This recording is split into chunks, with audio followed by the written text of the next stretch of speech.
প্রিয় দেশবাসী, আপনারা ইতিমধ্যে অবগত হয়েছেন আমাদের প্রিয় নেত্রী দেশরত্ন শেখ হাসিনার নামে মিথ্যা মামলা দায়ের করা হয়েছে। এটার উদ্দেশ্য হচ্ছে আগামী 15ই আগস্টকে সামনে রেখে বাংলাদেশের জনগণ যখন তাদের শোককে শক্তিতে রূপান্তরিত করার জন্য রাস্তায় নামছে, ঠিক সেই সময় এই মামলার মাধ্যমে দেশবাসীর মাঝে একটি ভীতি ছড়ানোর অপচেষ্টা চলছে।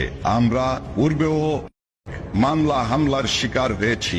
বাংলাদেশ আওয়ামী লীগের নেতাকর্মীরা, বঙ্গবন্ধুর সৈনিকেরা মামলা হামলায় ভয় পায় না। দেশরত্ন শেখ হাসিনা অবিলম্বে দেশে ফিরবেন। তাকে আটকে রাখার ক্ষমতা এই সরকারের হবে না। আমি দেশবাসীর উদ্দেশ্যে বলতে চাই, বাংলাদেশ আওয়ামী লীগের পক্ষে শেখ হাসিনার মুক্তির আন্দোলনকে দুর্বার গতিতে এগিয়ে নিয়ে যাবেন।